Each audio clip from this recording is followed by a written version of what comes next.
রথের মেলায় যেতে কার না ভালো লাগে। আর রথযাত্রা মানেই তো রথের মেলার সাথে প্রচুর খাওয়া দাওয়া। তো সেদিন আমিও চলে গেছিলাম আমাদের এখানকার রথের মেলাতে। আর ঢুকেই যেটা প্রথমে সবার আমার চোখে পড়েছিল সেটা ছিল হচ্ছে এই চুড়িগুলো।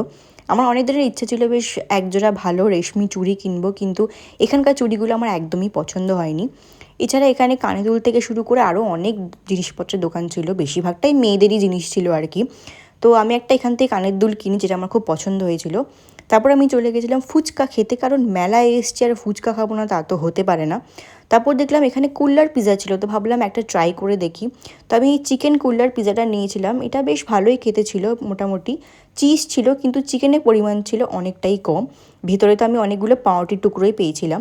যাই হোক, তারপর দাদা এখান থেকে নিয়ে নিয়েছিল জিলিপি, সাথে মালপোয়া আর গজা। আর আমি নিয়েছিলাম এই পাঁপড়গুলো, কারণ বাড়িতে গিয়ে ডাল দিয়ে খাবো বলে। তারপর নিয়ে নিয়েছিলাম এই ঘুগনিটা, আমার গরম গরম ঘুগনি খেতে বেশ ভালোই লাগে।